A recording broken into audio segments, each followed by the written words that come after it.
The emergence of COVID-19 has forced the legal industry to rapidly undergo a fundamental transformation.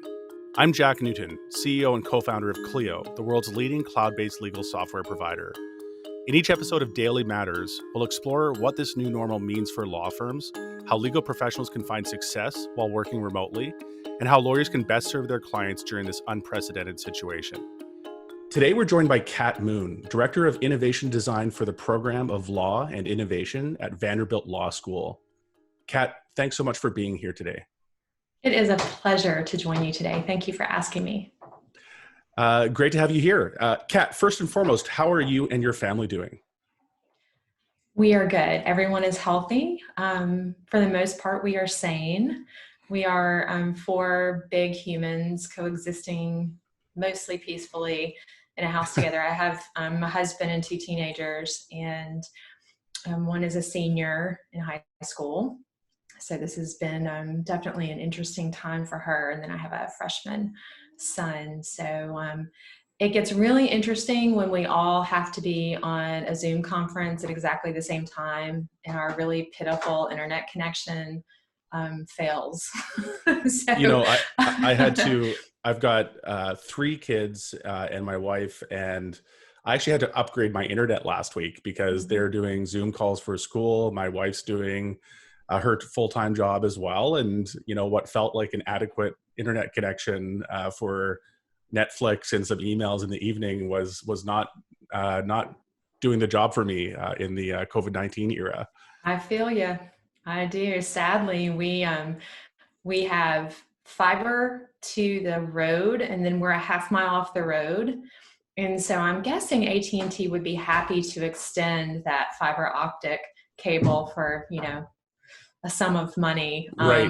You've got the literal last mile or maybe last half mile problem. That last half mile problem. Yeah. But if that's the worst I have to complain about, I absolutely will be grateful. In the grand scheme of things, yes. that's doing okay. Yes. So, Kat, what's on your mind the most right now? Well, if you had asked me this question last week, I would have said getting through the end of the semester with my course. So I was teaching legal operations. I introduced the course this semester at Vanderbilt, and it's an experiential course.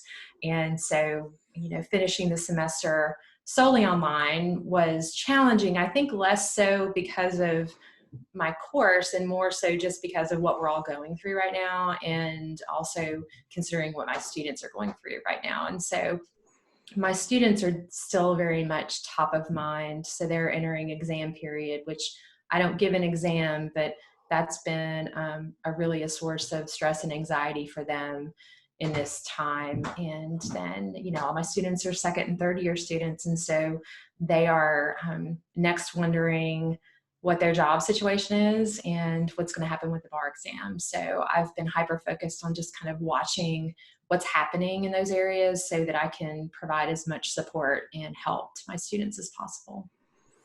And maybe just pulling on that thread, what's your latest take in terms of how things will shake out for this cohort of students?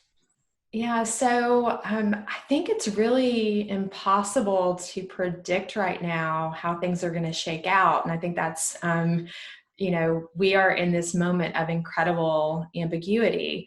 And by that, I mean more than just simply uncertainty. Uncertainty, absolutely, but we're facing multiple potential futures, right? And so I've really been trying to figure out how I can empower my students to be planning for different contingencies and to feel empowered and to really focus on what can they do in this moment to, make sure that they're going to have a plan in place depending on what future unfolds.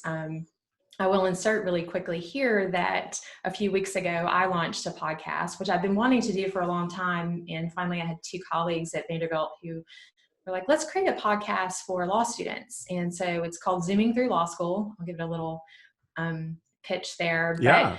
But I mention it particularly here because last week we interviewed Paula Davis-Lack, who is an attorney who has has left the practice to study positive psychology and now does resilience training and coaching for the legal profession. Oh, And interesting. she came on and gave some great advice for what students and really anybody in this moment can do to build their own resilience and really try to thrive in the midst of all this ambiguity. Yeah. And, one of her big takeaways was planning for multiple contingencies, really thinking about, if this happens, what can I do in this moment? And so I've actually embraced that in the past week and really been focused on that. So I've been thinking about tools, I can give students to really help them plan for these contingencies, because I really hesitate to say, I've already seen students, some have been getting fantastic communication from their firms saying, we still want you, we're going to figure out how to take this virtual, or we're still going to pay you, but we're going to start later, or, a myriad sort of plans there. And then I have some students who haven't heard a word. And so they really, I think it's the lack of communication and transparency on all fronts that really makes it so much harder to plan in this moment. Absolutely. And that concept you were mentioning a few minutes ago, this idea of planning for multiple potential futures, I think is a really powerful one, because there's some people, and many of us, I think, are guilty of this. When you look at the amount of uncertainty that's out there, you can quickly go to a place of saying, I can't plan for anything, because who knows how things are going to play out. But being really deliberate about thinking, what are 4 or 5 of the most likely scenarios? What's a best case scenario? What's a worst case scenario? And what lies in between? And then start planning for each of those. You can start seeing what are some of the commonalities across those scenarios. What are some of the investments or choices that you might want to make, regardless of which of those scenarios we end up landing in. So I think that's actually a really powerful concept. Yeah, so I've been kind of preaching for a while that embracing ambiguity is actually a superpower, because to pick up on a point you made just a moment ago, often our lizard brain response to uncertainty and really too many potential futures is to shut down. Like we just don't want to deal, and or to move forward without a whole lot of intention, because our higher powered thinking has really shut down. And it's an act of real mindfulness to get yourself in the moment and say, okay, in this moment, I'm safe, I'm okay. And let's think about exactly what you said. What are the different contingencies and what are commonalities between them? And I can give a concrete example, I think, that applies to third years right now who are approaching graduation and about to take the bar exam. So a lot of uncertainty. Is there going to be a bar exam? If there's not, what does that look like? How do I enter the practice? And so we do see states popping up and putting forth plans for this. And so for students who are planning to take the bar in a state that hasn't yet opined what they're going to do, one way to think through different contingencies is to start looking around, what have others done? Right. And this actually can inform you, like, odds are my state's going to follow one of these 3 or 4 max paths, right? And so you can start thinking through, what does this look like for me if A happens, if B happens, if C happens? Right. So I think that's, one example of how you can really try to take some control. Those precedents are being formed. You can look at, I think even at a macro level, if you want to know what's going to happen with the profession, look at what's going on in New York, because they're probably 3 or 4 weeks ahead of the rest of the country in terms of how the crisis is playing out. So shifting gears a little bit, Kat, maybe popping up a level. Can you tell us a bit more about the program on law and innovation at Vanderbilt, and your title? I'm jealous of your title. It sounds so cool. Director of Innovation Design. Tell us a little bit about your role and the program overall. Yeah, so the program has been around, I think the program is officially in year 7. And so our current dean, Chris Guthrie, launched it really as a way to start bringing into the Vanderbilt Law School curriculum those subjects and areas of study that complement and supplement the traditional law school curriculum. And when I joined, there were, I think, 3 core classes that had been taught consistently. And part of my objective and the mission I have in the role of Director of Innovation Design is to be constantly developing the curriculum. And so each year I have a minimum goal of introducing 1 new course. And so I have 12 to 15 courses ultimately on the drawing board. And as we successfully design and launch, I also bring in new faculty to help enrich the curriculum. And it's a whole lot of fun. I think that our primary objective is to give as many Vanderbilt Law students as possible exposure to the range of these new ways of thinking. And while I wish we didn't use the phrase kind of alternative or alt, I think that's okay. I think that really what we do, and this is how I introduce it to students, what we do is give them tools and methods and systems and processes that supplement and complement the traditional curriculum. And I think that law school's primary function, I believe, will always be to train folks how to think like a lawyer, and the core of legal reasoning and legal research and writing and all those core skills. And there are a whole lot of other tools and skills that we need to really be holistic, thriving legal professionals. And so PoLI, the Program on Law and Innovation, really endeavors to discover those best tools and methods and bring those into the curriculum in a way that makes sense for about to be practicing lawyers. And so this year, for instance, I introduced legal operations, which I'm co-teaching with the Director of Legal Operations and Chief of Staff for the Office of General Counsel at Vanderbilt University. I believe we are the only U.S. university who has such a person, the Director of Legal Operations, which is even more interesting considering that our whole Office of General Counsel is only about 10 to 12 people. And so to have a small department have that strong a presence really, I think, speaks very strongly about Vanderbilt's commitment to operational excellence. And so Lizzie Shilliam, that person, was Director of Legal Ops at Nike for more than a dozen years. And so she stood up their legal ops operation. And so it has been phenomenal to have the opportunity to co-teach this course with her. And so that's a great example of what we're trying to do, is bring in these people with really rich practical experience in these important areas and give our students a chance just to dig in and get their hands dirty. Even if it's via Zoom these days. Absolutely.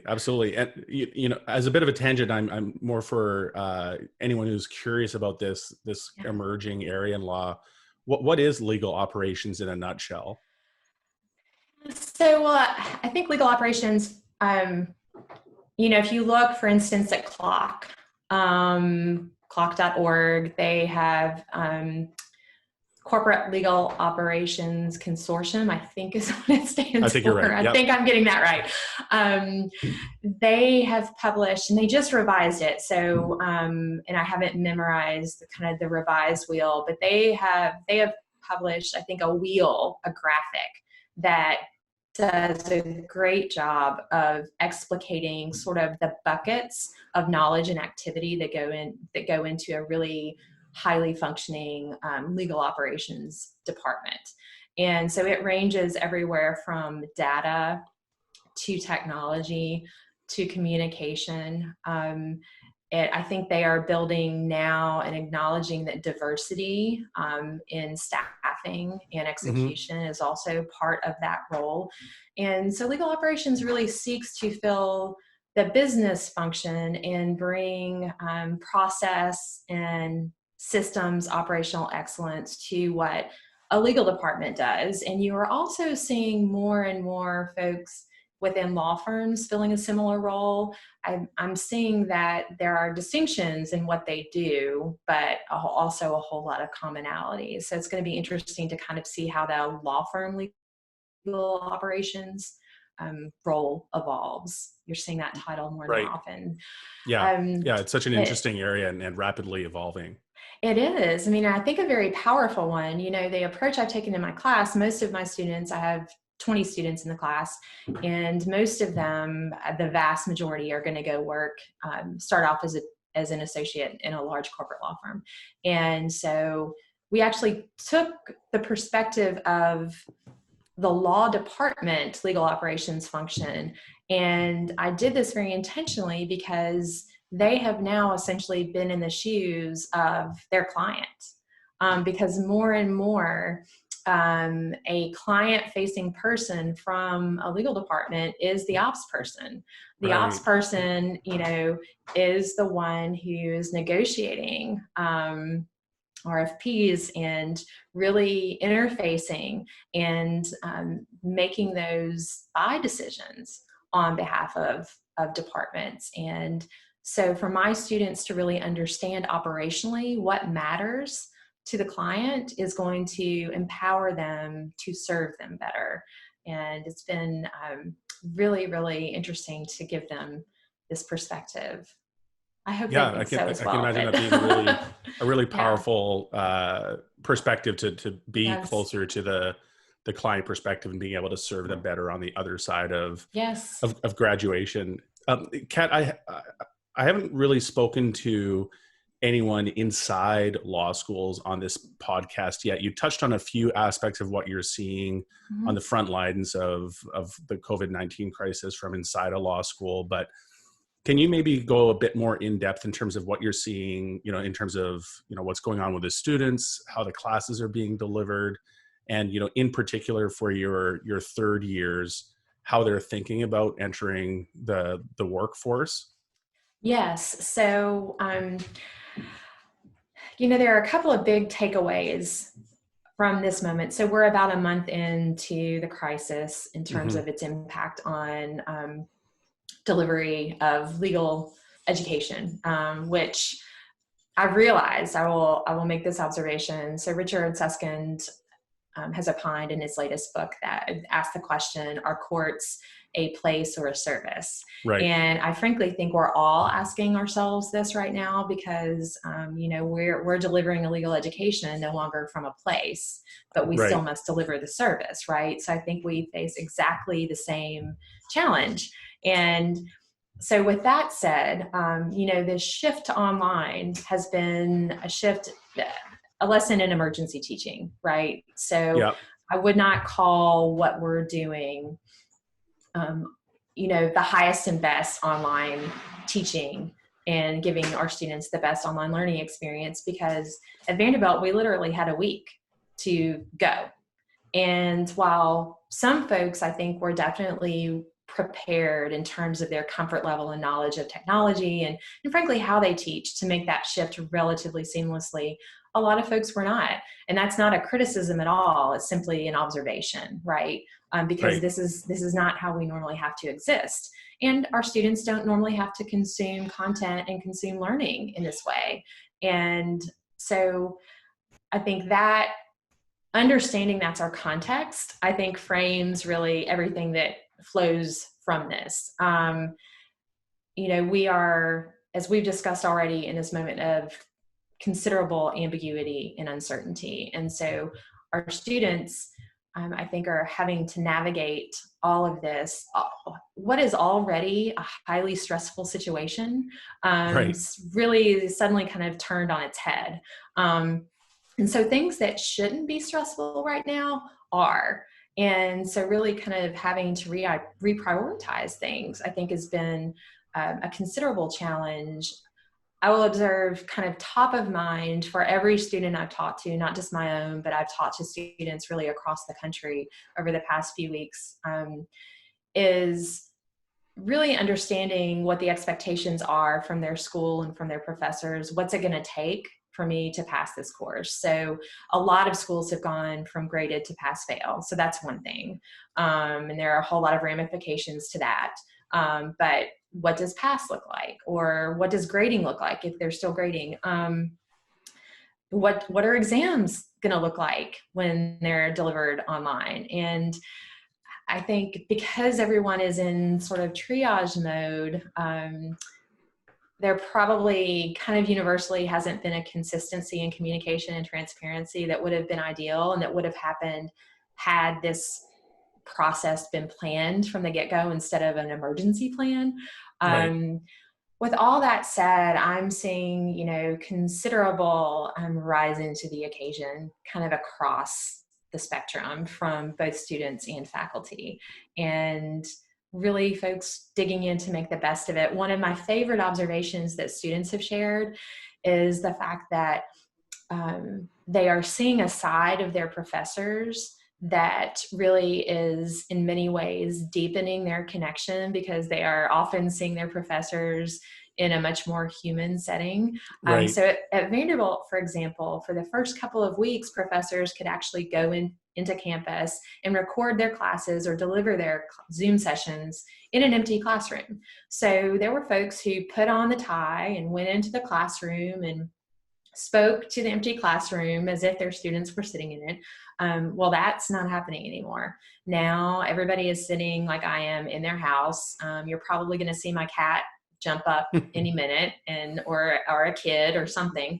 And you have the awkward, I've been guilty of awkward technology failures that, once it took me 18 full minutes to get everything working on Zoom before we could commence a class.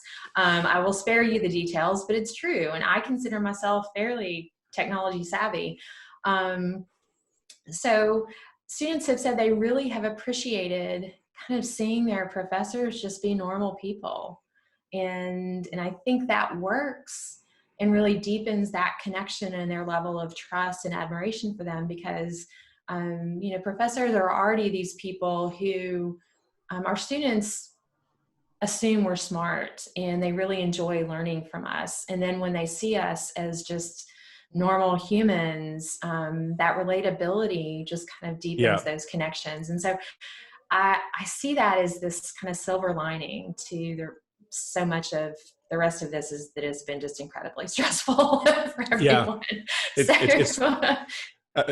It's a flavor of that experience you have it in elementary school of running across your elementary school teacher at the grocery store or something, like, oh, and you're a human like, being. oh, right.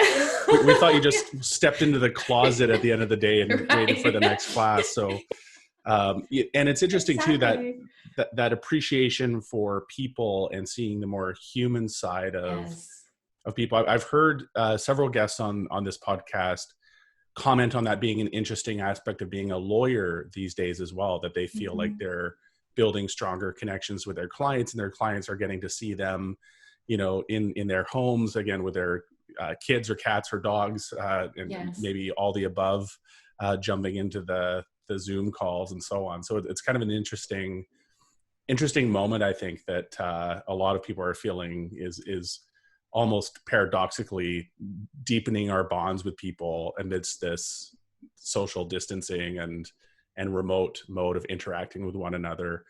And Kat, maybe to think about another aspect of your work as director of the PoLI Institute there at Vanderbilt, you also do work with lawyers in your role, and that's again something that sounds a bit innovative and out of the ordinary. Tell me a little bit about that part of the program and your work there.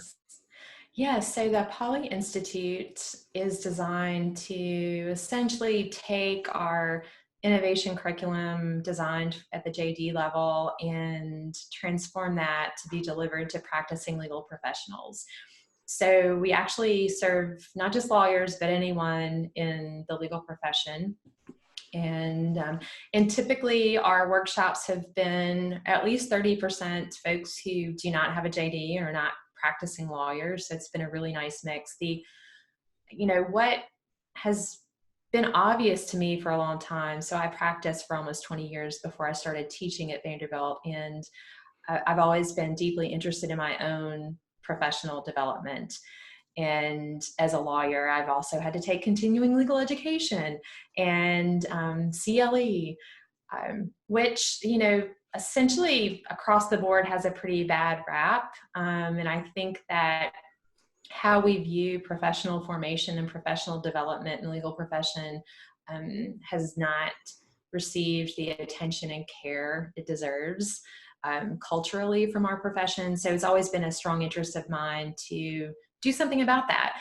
And an obvious thing to me is law schools have this incredible platform, and we can just look next door at Vanderbilt to the Owen School of Business and see that they have a very highly developed, rich offering of executive education for business professionals. So the obvious question is, why aren't law schools doing the same thing to offer to their alumni and to other practicing legal professionals? It seems so obvious. And frankly, it's another source of revenue. And every school is looking for ways to make money, because everything is a cost center. Nothing is a profit center. So our dean agreed that we really had this opportunity to create very engaging, highly interactive, dare I say it, innovative programming for legal professionals, practicing legal professionals. And so he gave me a platform, and we started by creating and launching a series of weekend-long immersion workshops that were really intense, 2-day, get in a room with about a dozen people and a couple of professionals who've been doing the work at hand for years, and just figure it out. And so that was what we launched about a year ago, and had plans for 3 more this year. Those are now not going to happen live for obvious reasons. And about third on my list of priorities was creating an online platform for the PoLI Institute. That is now number 1, again, for obvious reasons. So I've been getting requests from around the world since we launched for online asynchronous programming for people who can't be here in person. And so now this has just become the priority. And I feel deeply that we have an ethical obligation to really be committed to lifelong learning as legal professionals. And I do believe most lawyers are deeply engaged at the practice level. So when it comes to their practice area, where I see opportunity and frankly deficit is learning in all these things around, what I'm going to refer, because it really helps for this conversation, to the Delta model for lawyer competency. So the Delta model, and I'm part of the working group that has come up with this framework for describing and identifying the skills that make a holistic, thriving 21st century lawyer. I've heard you describe this Delta model before, Kat, and I think it's just so useful and such a powerful model. So look forward. Well, thank you. Well, and it really helps me talk about what we're doing at the PoLI Institute, because the Delta is a triangle. So I'm making a triangle with my hands. It's a triangle with 3 sides, and the base is the practice. It's it's how to think like a lawyer. It's all the things that we consider traditional lawyering about. The right-hand side is process. So it is business, it is data analytics, it is process improvement, it is human-centered design, it is legal project management. The left-hand side is people. It is all the, quote, soft skills, emotional intelligence, communication, collaboration, the ability to regulate ourselves, the ability to regulate our relationships with others. And so we believe that the 3 sides of the Delta really have equal importance in a general way for holistic, excellent lawyering in the 21st century. And so through the PoLI Institute, we offer programming that touches on the process side and touches on the people side. So again, assuming that most lawyers are really good at getting the continuing education and professional development they need in their practice, most of us need access to really quality content that covers the process and the people side. And so that's what we endeavor to do at the PoLI Institute. Yeah, it's interesting even using that Delta framework to think about the challenges lawyers are facing in the COVID-19 crisis. It's really that left and right side of the triangle, thinking about the people and process. And you can lean on the same practice of law skill set that you developed in school, but learning new tools, deploying new ways of working with your clients, deploying new ways of leading in your law firm feels like the place that most people are really going to struggle. Yes, I agree, and that again is not judgment as much as observation. And I think that there are a lot of historical and cultural reasons why that is so. I mean, we can just start by looking at the law school curriculum. Mm-hmm. It's all about the practice, and the folks who get some really good exposure to process and people do, if they, for instance, get to take a clinical class. But if you look across the law school curriculum outside of programs like PoLI, which exist at other schools, Vanderbilt is by no means alone in offering this kind of programming, but also consider that the number of students who get to take those courses is pretty small. So all Right. of my classes are limited to anywhere from 16 to 24 students. We have 150 in a class. So, do the math, it's, it's a small percentage. So I think, we're graduating a lot of students who haven't had exposure to these things, and then they go into the practice, and, how intentional is that kind of training in a typical law firm? I'm just going to put that out there as a rhetorical question. Yeah. That's a big one to leave hanging out there. And I'm curious for our listeners that might want to dig a bit further into this topic, and maybe they have the misfortune of not being enrolled in your class. Are there ways they can tap into this and learn a little bit more? Yes. So Allison Carroll, who is a colleague at Northwestern, a clinical Mm-hmm. professor at Northwestern, is also in the working group for the Delta model. And she and I are collaborating on creating a set of tools and resources that anyone can pick up and use around the Delta model to really first self-assess and then start using to map out your professional development and growth. And so the website is designyourdelta.com. We are working feverishly to create some resources to share there. And, one simple way we're going to start is simply by identifying resources that already exist in the world that speak directly to specifically the people and process side. So books, articles, videos, online courses.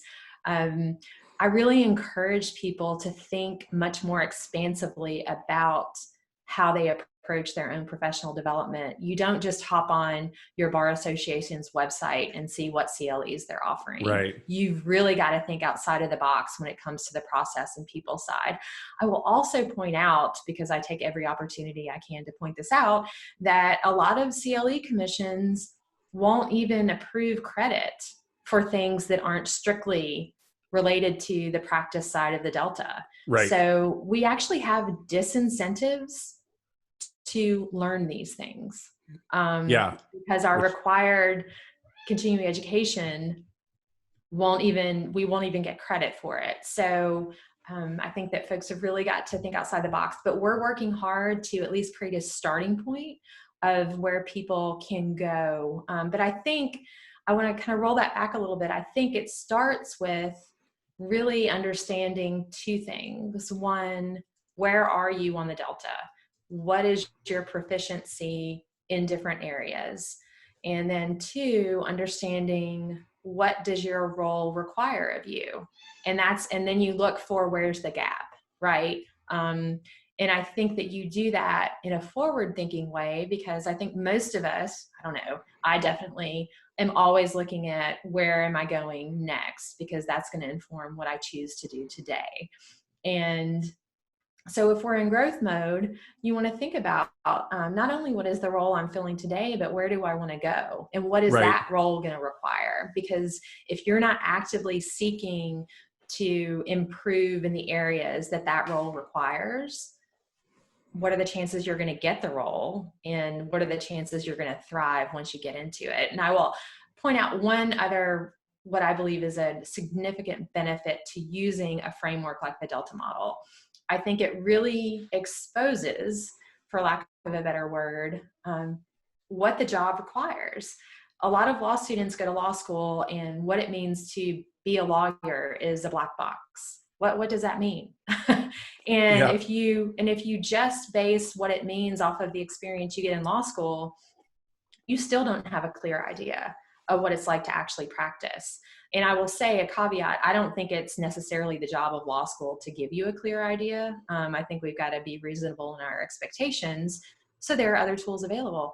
And if you can use the delta to think about, okay, I see myself in this role in 5 years, let me look at what the delta model for that role looks like, then that gives you a really clear understanding of here's what it's going to take for me to get there. And I don't know that we really have those kind of maps right now. And in working with my students, I introduce this to my students in all of my classes. I think it's been incredibly helpful for them to say, oh, okay, I get it. There's all this other stuff that is Right. relevant.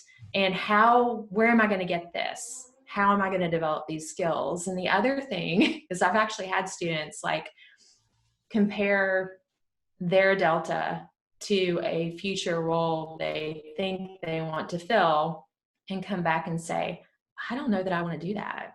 Interesting. Like now that I understand Right.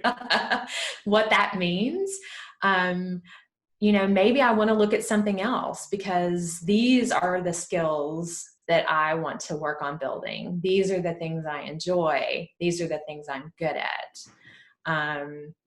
So I So think, it can be a real self-assessment tool, both in terms yes, of I almost a think, gap analysis as well as yeah, understanding if this yeah. thing actually sounds like something you want to do at the end of the day. Yes. And I think what's so cool about this moment in time is that we have this rapidly expanding array of jobs in the law, right? Like 5 years ago, were there legal architects? Were there legal process engineers? Were there legal designers? There may have been, but now you see postings for jobs with those titles.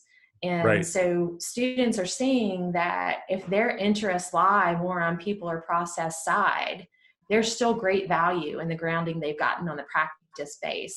And they can take and go in directions that frankly just didn't exist or there were not clear paths for even just a few years ago. And this is really exciting for students. Yeah. And I agree. You made a comment at the beginning of the podcast that I wanted to pick back up, which was it was a bit of an aside, but you said I don't love the alt as a name Yeah, for yeah, careers that are outside of maybe yeah. the norm. Can you touch on that for a second? Yeah, well, I think the phrase alt can, carry some negative connotations, especially if you think of sort of the political sense. And so, Right. but I guess all words can ultimately, so you've just got to pick a word, right? And so, um, ultimately, I don't think it's a bad thing to have some way of talking about those roles that are other than the traditional practice of law role. And we've got to have language to describe kind of this growing array. So we have, kind of alternative legal service providers, and then we have these alternative career paths.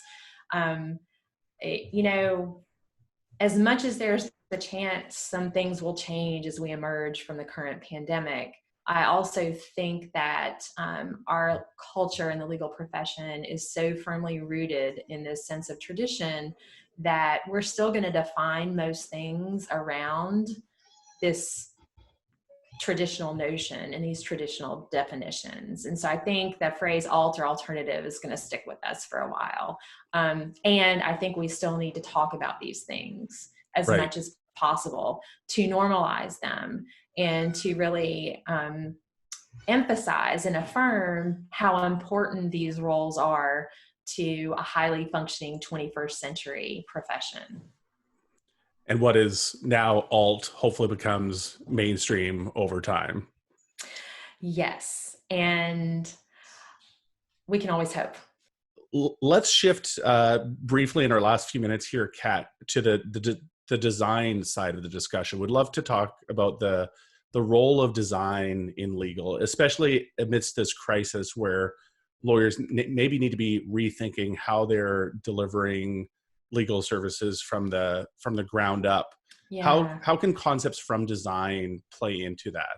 Yeah, well, I will say really quickly, I invite folks to jump to legalproblemsolving.org, which Mm-hmm. is my human-centered legal design website for the course I teach at Vanderbilt. And I have a great resource section there that with articles and books and different things that are really accessible to get started on it, thinking about how to use these tools. But I would say that the mindsets and the tools and methods of human-centered design, and this encompasses legal design, visualization, process, and service design, are directly applicable to how we design and deliver our work as lawyers. And I think especially in this moment when we have this opportunity to really be thinking about our why are we doing our work, and our who do we really want to serve? These tools are just custom made for digging into these big questions and coming out on the end with really practical solutions and things you can implement to, I truly believe, because I did this in my own practice, not only serve clients better, but be much happier in your work.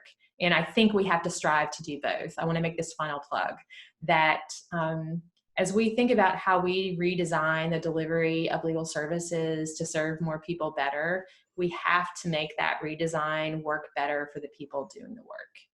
It is an imperative.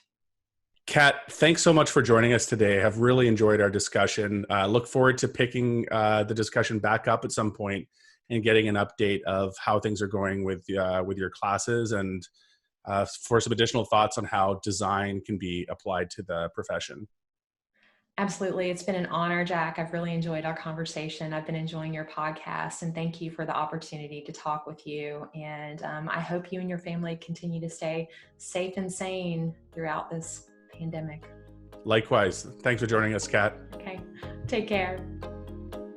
Thanks for joining us on Daily Matters today, a podcast from Clio. Rate and review wherever you get your podcasts, and subscribe so that you never miss an episode. Daily Matters is produced by Andrew Booth, Sam Rosenthal, and Derek Bolin, and hosted by yours truly, Jack Newton. Thanks also to Clio, the world's leading cloud-based legal technology provider, for supporting this podcast. If you'd like to learn more about Clio, please visit clio.com.